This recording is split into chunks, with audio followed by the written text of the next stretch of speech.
हमारा बैल उनका भैंसा, दोनों में नाता कैसा है? नेता न चुना गया है, गठबंधन की बैठक हुई है ना, और गठबंधन में उनको कोऑर्डिनेटर बनाया गया है।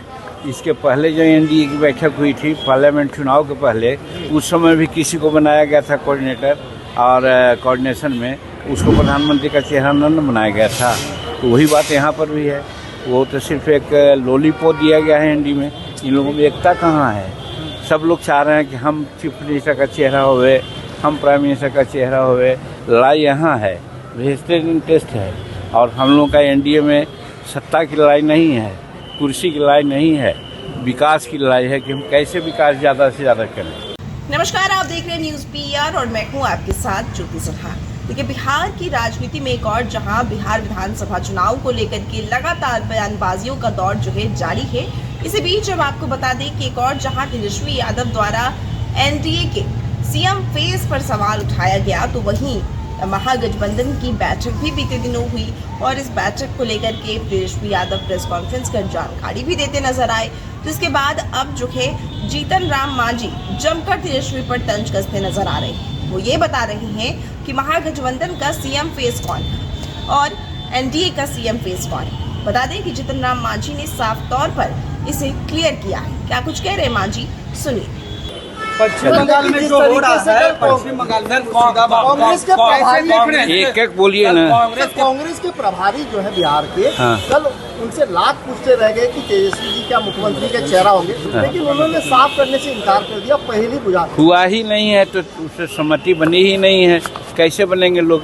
और हम समझते हैं कि हजार खाली पुलाव बनाते रहे लोग, एनडी में इनको नेता मानेंगे लोग नहीं, ऐसा हमको विश्वास है। पश्चिम बंगाल में जो हुआ है सर, कैसे देख रहे हैं? पश्चिम बंगाल में वहाँ के राज्य सरकार का फेल्यूर है। लॉ एंड ऑर्डर राज्य सरकार की होती है, उनके बॉर्डर से अगर कोई पार करता है तो उसको देखना चाहिए, और कहीं कोई घटना घटी तो उस पर त्वरित एक्शन लेना चाहिए।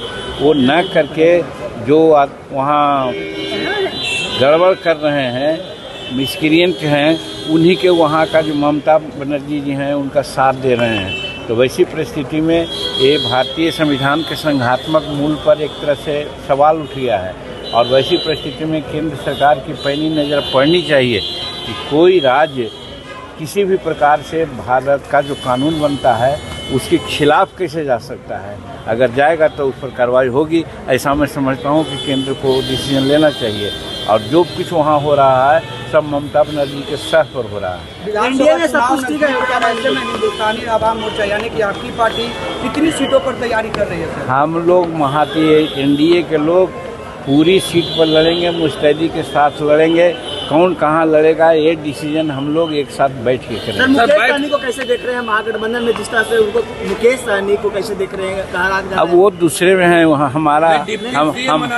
हमारा बैल उनका भैंसा, दोनों में नाता कैसा है? बीजेपी के संपर्क में इस तरह की बात कही जा रही है। बीजेपी के संपर्क में आरजेडी में रहेंगे तो उनको डिप्टी सीएम बनाया जा सकता है। यही लोग में वहाँ हैं, लेकिन आप जान लीजिए कि उनको डिप्टी सीएम बनाएंगे, जीत के आएंगे तब ना। सर एक सवाल है, एनडीए का चेहरा नीतीश कुमार जी हैं, उनके नेतृत्व में चुनाव लड़ेंगे। हमारे सभी लोगों ने कहा है इसके बारे में। इसमें आप लोग जो पूछते हैं तो बेकार पूछते हैं। कोई भी अगर कोई कहता है दूसरी बात तो मानना नहीं चाहिए। हमारे अमित शाह जी बोल गए हैं और हमारे जो प्रभारी हैं सब बोल रहे हैं।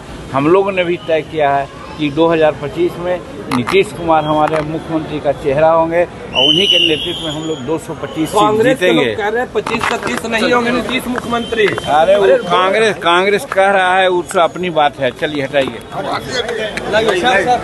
सुना आपने किस तरीके से जीतन राम मांझी ने ये तक कह दिया है कि महागठबंधन में कोई सीएम फेस नहीं, सब कोऑर्डिनेटर है। तो वही एनडीए में नीतीश कुमार को ही अगला सीएम बताया है। सीएम फेस भी नीतीश कुमार ही है। इसलिए कि जो भी अपडेट है लगातार हम आप तक पहुंचा रहे।